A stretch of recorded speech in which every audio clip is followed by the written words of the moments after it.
What is up YouTube? This is AVAULT here back again today with you guys in a new competitive Speed Duel deck profile video. And if you guys have seen the Speed Duel match a few days ago of us playing the Lava Golem Swordswoman Burn deck against the Dark top tier #1 Dark Moth deck of the Speed Duel match, and really surprisingly we managed the 2-0 against them, featuring how powerful this deck can potentially be. Is really cool. And here is the deck profile as I promised. Anyways, as usual, just a quick card sleeve review that we're doing today for to match up with our deck.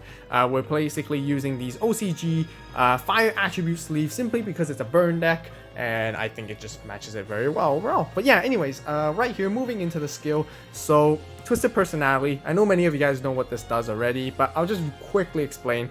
Every time a player loses life points, you basically stack up a counter on the skill. You will use the skill immediately at the start of the duel, and when it has 2 counters, you can remove 2 counters to basically discard a card off your opponent's hand, or you can remove 3 counters and to basically destroy a face-up card on the field on your opponent controls. So the maximum counters you can have is only 3, but this deck really racks up counters very quickly, but not as fast as some other decks. I would say this one's like a decent pace, but it really matches very well with the playstyle that you really should be having with this deck in particular. Now, you guys saw in the Speed Duel match, we were able to use the discard effect over and over again to really deplete our opponent's resources off their hands, and then we focus on our control on the board, on the field, and basically get our advantage over there and slowly win the game. But anyways, let's go straight into the monsters right here. We are playing triple Lava Golem. I know some of you guys might say, okay, wait, that's way too much already.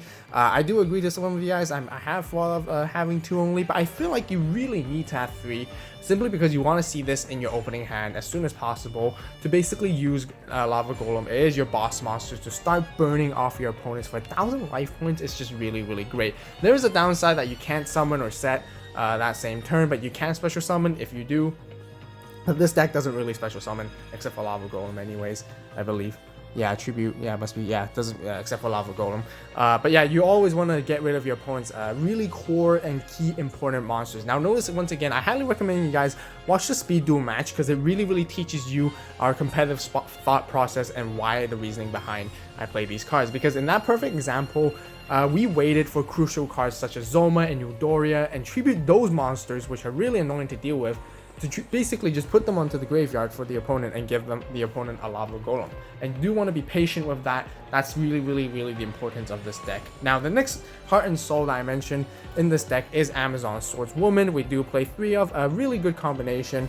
This deck overall is a really strong resemblance to one of the Duel Links meta decks. Not Duel Links meta decks, but one of the Duel Links decks that were very meta heavy quite a while ago. And there's only just a few cards that this deck is really missing that really matches that deck, but overall it's like 90% similar.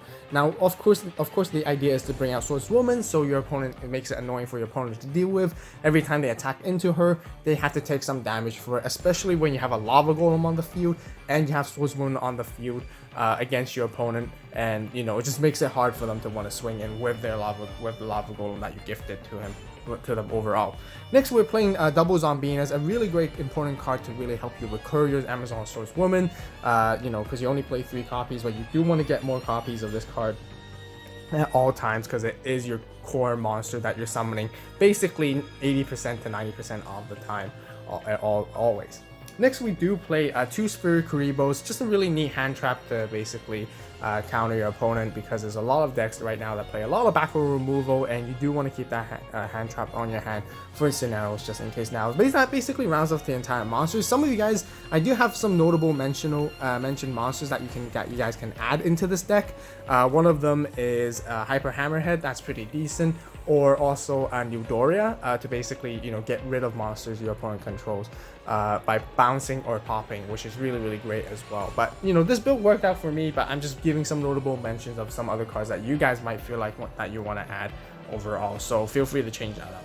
Anyway, so moving into spells, we're playing Double Half Shot. This also works very well, as I mentioned, with Hyper Hammerhead if you were to include that card, but it works greatly mostly well with Amazon Swordswoman, because you half her attack. She can't be destroyed by battle until the end of the turn, and it basically pressures your opponent It's also a damage step card that you can use while they decide to commit to attack, and then surprise half shot basically protects that swordswoman, and then they'd be taking even more damage over there overall. Next we play Double Mask of the Accursed. I mean this card isn't seen as much as it used to be anymore, simply because of Nightmare Wheel and Zoma being much more better, but I still feel like this card was really crucial, simply because you know, it helps you rack up your stacking up your Twisted Personality counters very quickly, and it takes up the pace even more. I mean, like, you definitely want to play Nightmare Wheels, but you want to play even more than that. So this card is just really great, I feel like. So that basically rounds up for the spells right here. Nothing too much, basically 4 spells, but we are playing heavy traps. As usual, we are playing our triple Nightmare Wheel, as I mentioned before, exactly the same as Mask of the Curse, but a little bit better, since you can target face down monsters as well, and your opponents basically can't flip those monsters up anymore. You know, they take 500 every turn as well, you know, basically getting your personality counters quickly. Next, last but not least, we are playing triple Zomas right here. Really powerful trap card monster that it can come out once again and inflicts damage to your opponent with its effect damage, so you can again add another counter. It's got 1800 attack, really powerful, and especially like a really nice combo to always have is, you know, you give your opponent Lava Golem and then you bring out Zoma the Spirit in defense, making them not even want to swing into your Zoma anymore at that point, because if they do, they're taking 3000 damage, and usually that's game right there, so that ain't happening.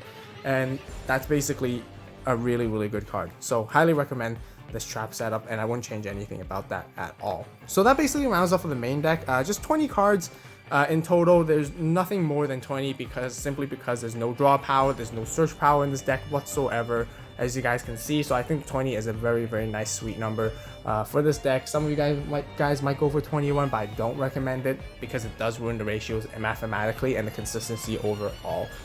So yeah. Now moving into our side deck, of course, we do have to play Double Dust Tornado to counter any of those trap-heavy decks that we do play against, especially Moth. This came in really great handy because we're going to be basically using those to pop the parasites. Next, we do play one Offerings to Doom. Once again, really great meta card to basically pop annoying monsters, any that you desire. Some of you guys might want to main deck this instead by switching out one extra Lava Golem. Totally up to you guys. Next, of course, since we play Burn, the opponent might play Burn as well. Sometimes you come into the matchup, so you do want to play the Golden Ladybug to offset that. DD Crow, standard, just in case you might be against a graveyard-centric deck.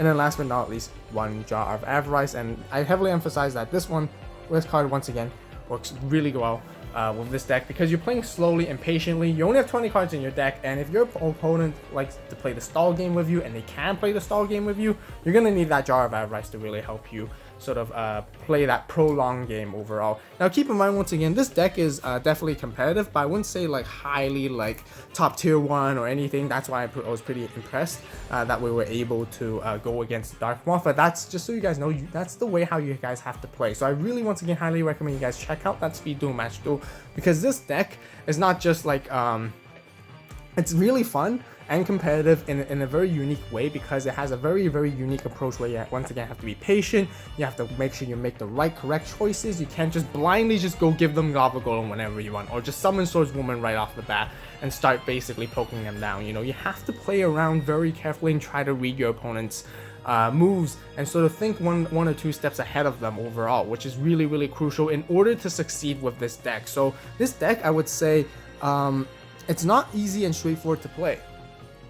It seems like it, but you really need to hone those knowledge skills, knowledge matchups, and sort of anticipating your opponent's moves to really thrive and excel. That's why we were able to win 2-0 against that deck. So it wasn't just pure luck overall, but just so, once again, highly recommend you guys watch that Speed Duel match, because it really resonates on how to play this deck properly. And this deck, played correctly, can be really powerful to the point where it beats all the tier 1 decks, essentially. So it really comes down to the player. So that's what I really want to emphasize on. But last but not least, of course, we always have extra deck monsters, 6 of any fusion monsters, just because letting your opponent know that you might get into it. So yeah, that basically rounds off the entire deck profile. Let me know in the comment section down below what you guys think. If you guys enjoyed the deck profile, be sure to hit that like button, and yeah, be sure to use mine as a base resource for you guys. But I think this build is really perfect for me personally. So yeah, you guys feel like have any other cards that are really neat and really cool to add in, be sure to let me know in the comment section down below. As always, thank you guys so much for watching. You guys have a great day, great night, wherever you are. And this is Vault signing out.